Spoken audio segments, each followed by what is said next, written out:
Protocon pressurizing on. Protocon pressurizing on. T-minus 20 seconds. 18, 17, 16, 15, 14, 13, 12, 10. We have go for main engine start. 8, 7, 6. We have main engine start. 3, 2, 1. Solid motor ignition and liftoff. Liftoff of Columbia and the first flight of the European Space Agency's Space Lab. The shuttle has cleared the tower. Roger, roll. Vehicle rolling from tail south, round 2, 35 This is the story of an expedition, the flight of STS-9, the Columbia.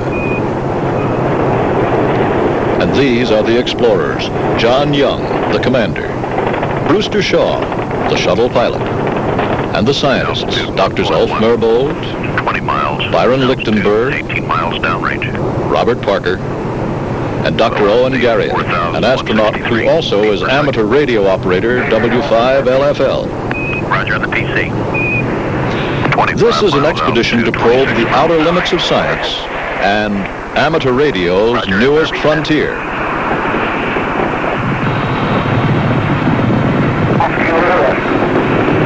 Roger.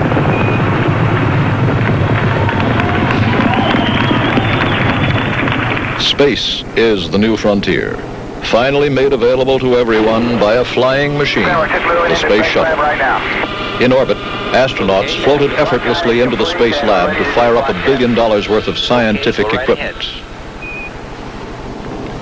On Earth, thousands of amateur radio operators, hams, prepared for their first man in space.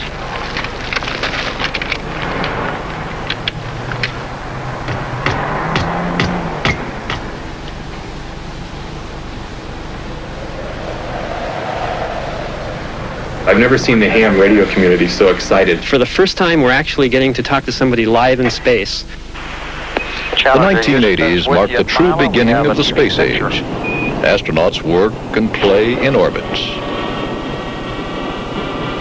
They even launch satellites from the cargo hold of their spaceship. For example, this one's a $100 million commercial satellite that will relay telephone, television, and computer communications. That's real pretty. That's my first view of it. Beautiful. What is it now? 3.7? On Earth today, boys and girls can dream of space, knowing their dreams can come true. These are Explorer Scouts at the Goddard Space Flight Center in Maryland. Yeah, I think we did that a while. They're assembling 10 experiments, from tracking cosmic rays to growing crystals. Their tiny version of a space lab will be carried on a future mission as a getaway special. In Space Talk, the getaway special canisters on the shuttle are called gas cans. Looks like those gas canisters are, in fact, going to be running. I hope they get good results from them. I think it's a great opportunity. The Space Lab astronauts trained at the Marshall Space Flight Center in Huntsville, Alabama, where the radio club's at work on another getaway special, one that will use amateur radio to control and report a series of experiments prepared by students at the University of Alabama. Their amateur radio even speaks as it transmits data. Time 00001. Status 48. Data 255. 255. 000. From WA4NAD out. The gas cans have made it possible for the public to buy into space and send up almost anything within reason except people. Space is still the exclusive province of astronauts and specially trained scientists and engineers. I'm Roy Neal, K6DUE, and I've been covering the space program since it began. In those early days, people used to look through telescopes like this one and wonder what was up there. And then, 25 years ago, it all began to change.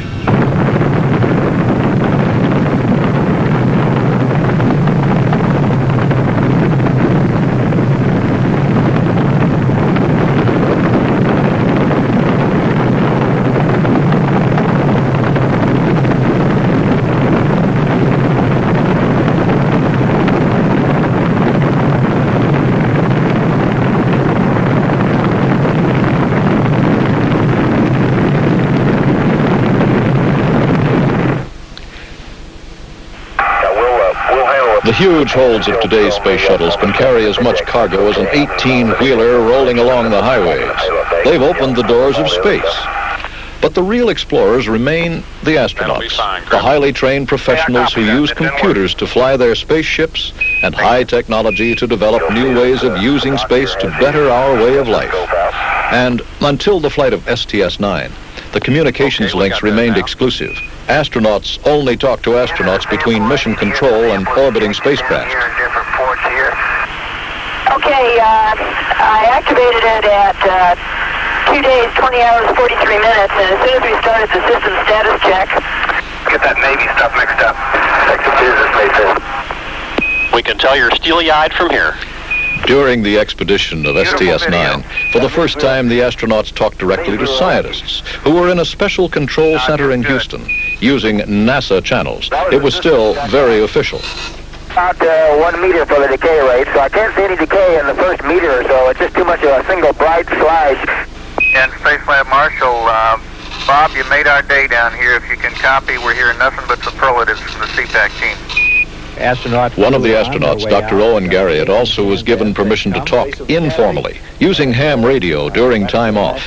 Dr. Garriott is W5LFL when he's not busy astronauting. He holds a doctor's degree in electrical engineering from Stanford. He signed on with NASA in 1965 and spent 2 months in space in Skylab. Along with Alan Bean and Jack Losmo on that historic flight, he took part in medical experiments, studied solar flares, taking 40,000 sun pictures, and also shooting 16,000 more pictures of our Earth to find out more about how it works. They even found time for play. But NASA would not let him take ham gear into space. With the coming of age of the space shuttle, finally permission was granted. Before the flight, Garriott explained the station that he planned to use. This has a 5-watt output and is connected via a cable here that we can see running up to an overhead window. And this is about a 2-foot square antenna in a little dish. And that antenna will radiate then outward above the spacecraft. And of course we will want to make sure the spacecraft then is oriented in such a way that that antenna is pointed in some direction toward the Earth. And then we can communicate from this transceiver out through the antenna and back again. Now we have another little box here which interconnects several different elements. First of all, it interconnects to my headset. And so I have a little lightweight headset which is just like the one I use for all of my communications on board the Columbia and Space Lab. As a matter of fact, I really don't even have to change headsets. I just disconnect the cable from my Space Lab unit and plug it into this little interface box, and it connects my standard headset into the transceiver. Now, we mentioned some logs a little bit ago. We need to log or make a record of all of the transmissions that both I make and signals that I receive, and I have a small portable tape recorder on which that is done. And so I will have this velcroed or attached to the transceiver, and I will turn it on at the time I begin the transmissions, and then it'll simply keep a verbal record for me of everything I say on the transceiver and everything I hear on the receiving portion of the unit. And that is really all of the equipment that we need. On orbit day 3, excitement peaked among hams all over the world.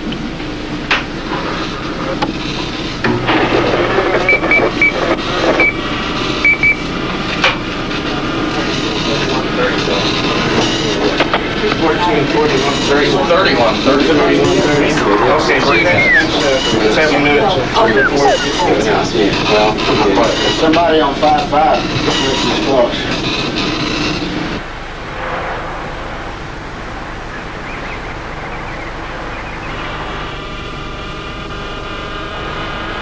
And then Amateur Radio's Man in Space went on the air. This is W5LFL in Columbia. W5LFL in Columbia, orbiting the Earth at an altitude of 135 nautical miles. Passing over the U.S. West Coast and calling CQ. W5LFL on STS-9, WA1JXN, WA1 Japan, X-ray Norway, WA1JXN, Frenchtown, Montana, standing by. Hello, W1JXN, WA1 Juliet X-ray November. This is W5LFL. You're our first contact from orbit. WA1 Juliet X-ray November. How do you read, over? It was quite a thrill. I was very surprised when he came back and said that quite clearly that I was the first contact from orbit. This is WB5LMJ, Whiskey Bravo 5, Lima Mike Juliet in Lawton, Oklahoma, calling the Space Shuttle Columbia. W5LFL, Whiskey Alpha for Yankee Victor Charlie. Runway for Yankee Victor Charlie. KZ-17 calling W5LFL, Kilo Alpha 7, Kilo November. This is KZ-17, this is Kilo Alpha 7, KZ-17. W5LFL, W5LFL, this is W5IU, Whiskey 5, India, uniform, W5IU. The view of California coming over the coast here is just fantastic. We got about 3 people up at the windows trying to take pictures all while I'm trying to get the ham rig working here. Columbia W5LFL, November 8, Echo Echo Oscar at Sugar Grove Christian School. NA5P. AL7W. AL7W. W5LFL, this is W8 Alpha Hotel. This is W5LFL, W5LFL in Columbia, calling CQ North America. Right now I'm higher than a kite. I didn't really think that we stood a chance of even hearing him. W6RCL, calling W5LFL. Hello, Owen.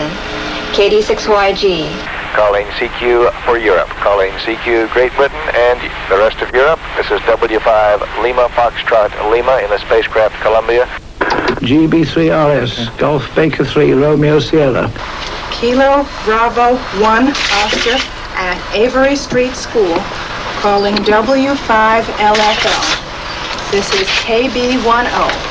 KB10. This is W7 India, Denmark. W7ID in Idaho calling. W7 India, Denmark. Your signals were among the strongest I've heard, coming in very clearly, and several other stations which were too weak to copy. It was tremendously exciting. After I heard him answer my call, I just sat back here and didn't know what to do for several minutes and just listened to all the other stations calling him.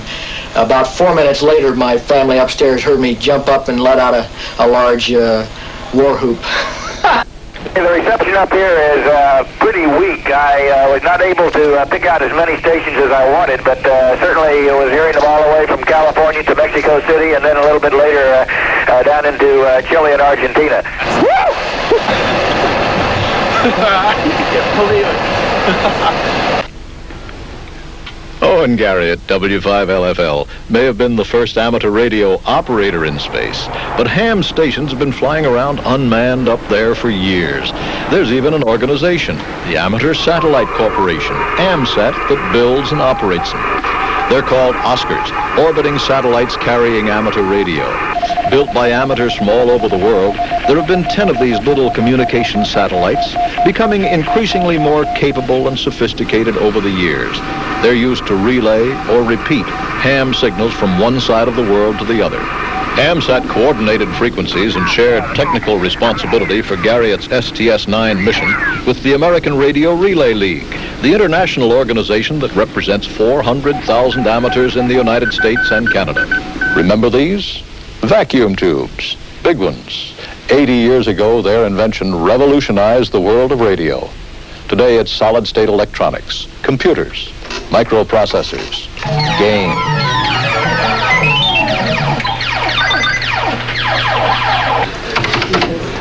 Computers are changing our way of life by opening new avenues of thought and communication.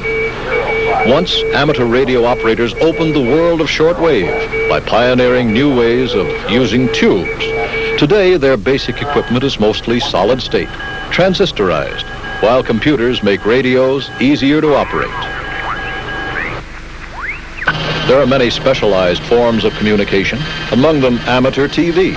Hams even used these systems to watch NASA and to show one another what was going on aboard the Columbia. Satellite. That's coming from NASA, from Johnson Space Center.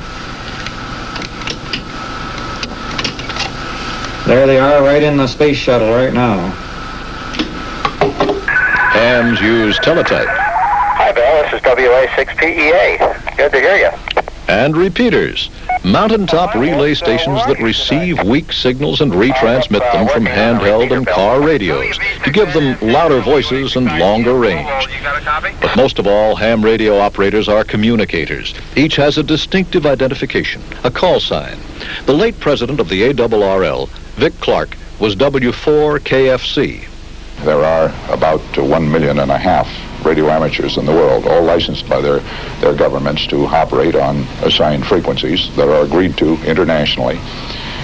The advantages, of course, of being able to do this is that we radio amateurs are the only group of citizens in the world who can communicate freely across international borders, speaking with one another from the privacy of our own homes using our own equipment.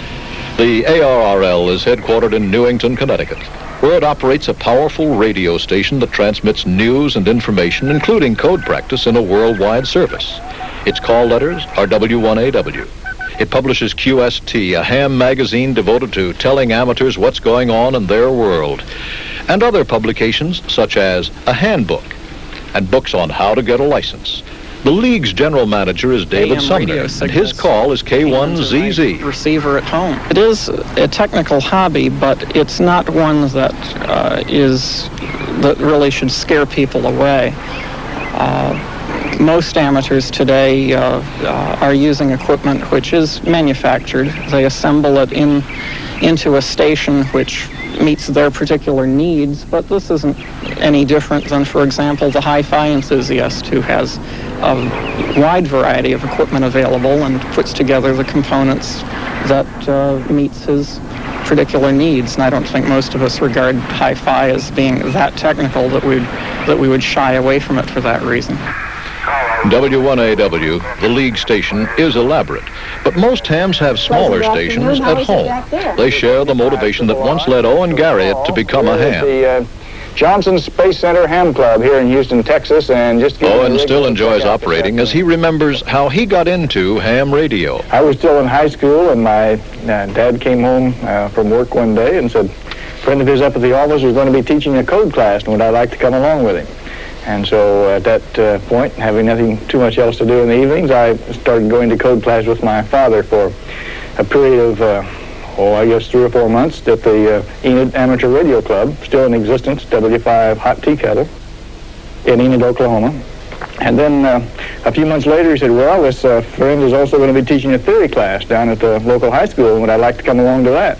So I was still game, and my father and I ended up going through both the code and theory classes and getting our licenses just toward the end of World War II. So that's been quite a while. Owen Garriott became W5LFL, then an electrical engineer, and finally an astronaut. And this is no question in my mind, but way back in high school, almost an accidental event with my father has certainly had a significant impact on my professional career. STS-9 was truly an expedition into space. Owen Garriott and his teammates, Drs. Ulf Merbold, Byron Lichtenberg, and Bob Parker, and the pilots John Young and Brewster Shaw, performed flawlessly.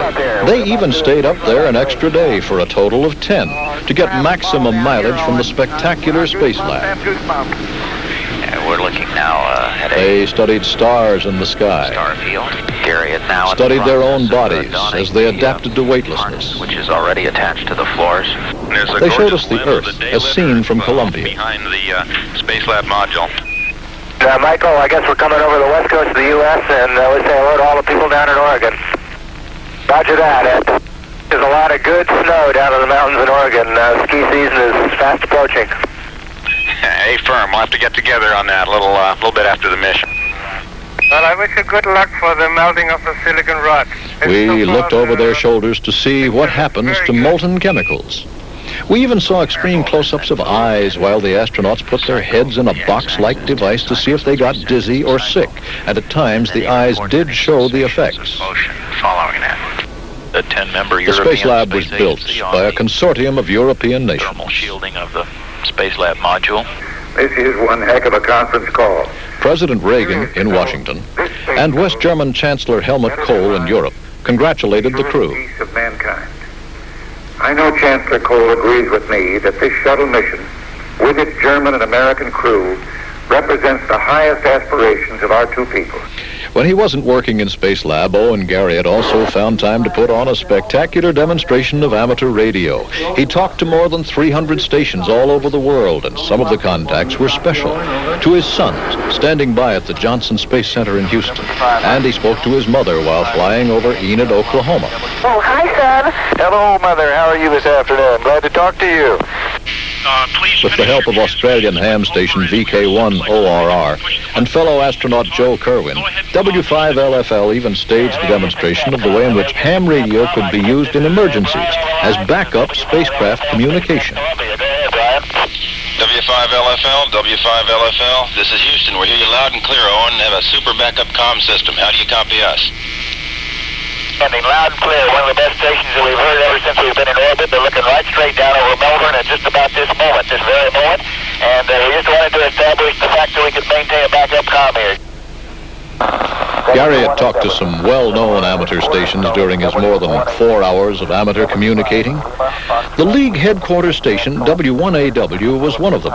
It took 3 tries before contact finally was made. Whiskey 1 Alpha Whiskey, W1AW, over.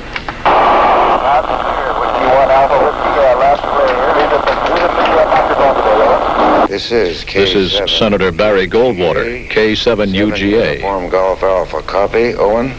K7UGA. How do you read W5 Lima, Foxtrot Lima, over? Roger, Owen, W5LFL, K7UGA here. Well, I'll tell you, old man, if you get tired of driving that rascal up there, you come down here and I'll trade you jobs. Hello, Amateur radio transcends international politics. While flying over Jordan, W5LFL contacted the king, Hussein, whose call sign is JY1. Standing by, over. Hello, Whiskey 5 Lima Foxtrot Lima. This is Juliet Yankee number 1. Good morning, sir. Good morning, sir. This is W5 Lima Foxtrot Lima coming right back. Your signals are 5x9 plus. I just passed over the Red Sea and the Gulf of Aqaba. I'm looking down on your country right at this time, sir. This is Royal Highness speaking, over. Whiskey 5 Lima Foxtrot Lima. This is Juliet Yankee 1, Hussein on the mic. Right, sir, and we are very, very happy indeed to hear you loud and clear. 5x9 also here in Amman, the capital city of Jordan. Ham radio operators exchange QSL cards to confirm their contacts.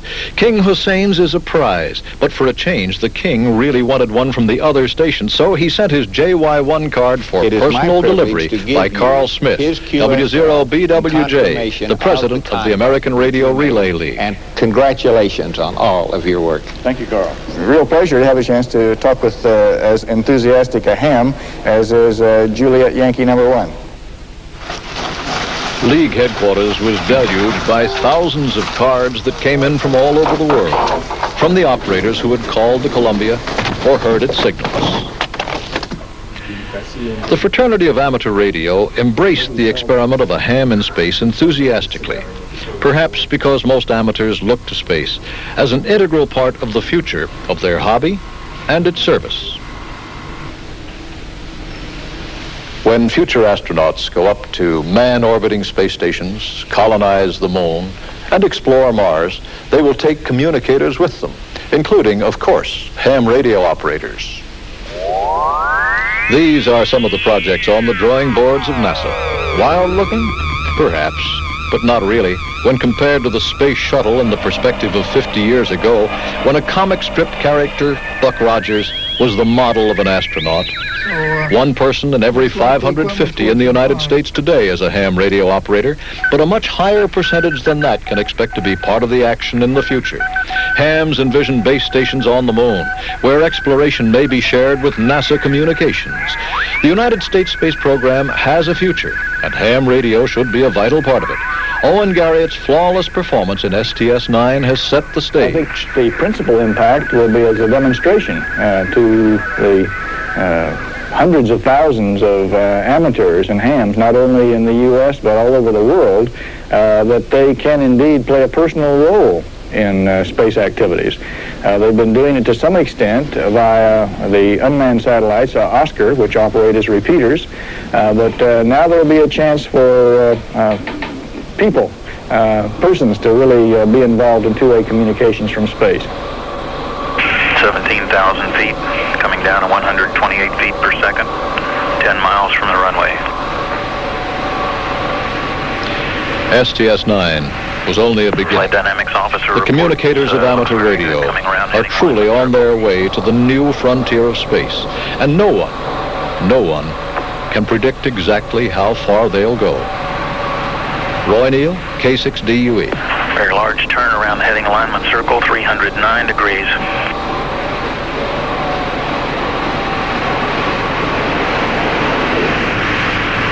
Okay, one set, Houston.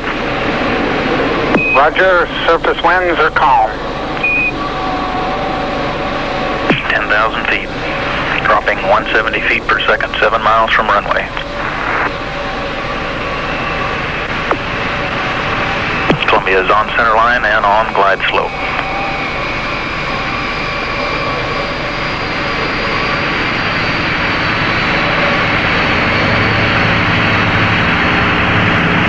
Columbia on its final approach to the runway, 5 miles out. Still in manual flight control mode. Commander John Young controlling the vehicle. Gear coming down.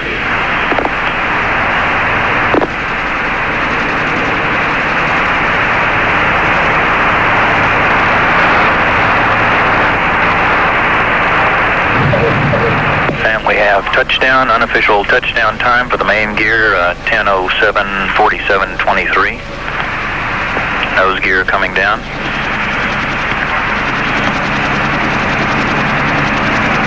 And gear contact. Nose down at 10:07:47:41. And STS-9 is home from the longest shuttle mission to date.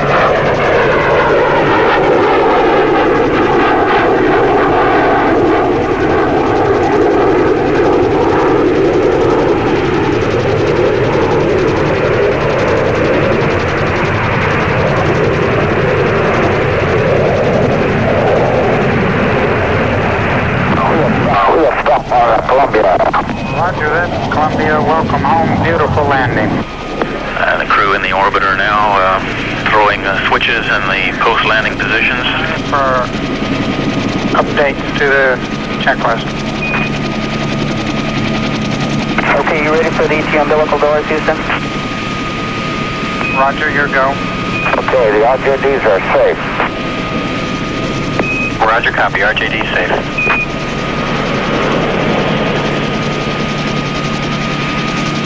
Doors are coming open. Copy the doors.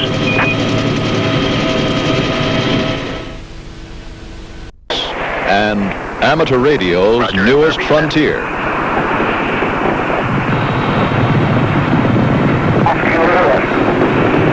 Roger.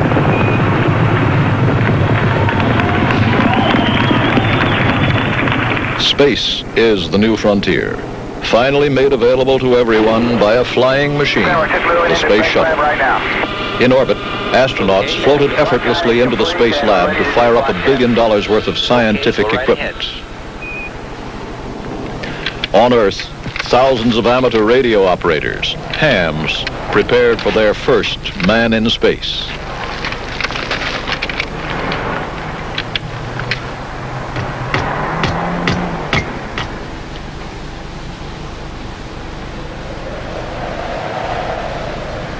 I've never seen the ham radio community so excited. For the first time, we're actually getting to talk to somebody live in space.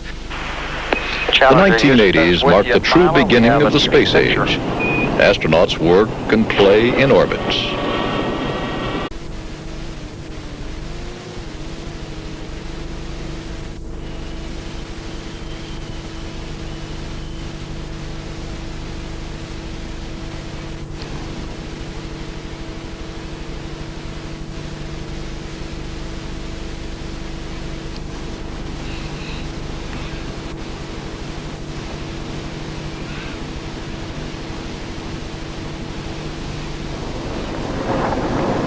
Protocon pressurizing on. Protocon pressurizing on. T-minus 20 seconds. 18, 17, 16, 15, 14, 13, 12, 10. We have go for main engine start. 8, 7, 6. We have main engine start. 3, 2, 1. Solid motor ignition and liftoff. Liftoff of Columbia and the first flight of the European Space Agency's Space Lab. The shuttle has cleared the tower. Roger, roll. Vehicle rolling from tail south, round 235. This is the story of an expedition, the flight of STS-9, the Columbia. And these are the explorers: John Young, the commander; Brewster Shaw, the shuttle pilot; and the scientists, Drs. Ulf Merbold, 20 miles, Byron Lichtenberg, 18 miles downrange, Robert Parker, and Dr. Owen Garriott, an astronaut who also is amateur radio operator W5LFL. Roger on the PC. This is an expedition to probe the outer limits of science.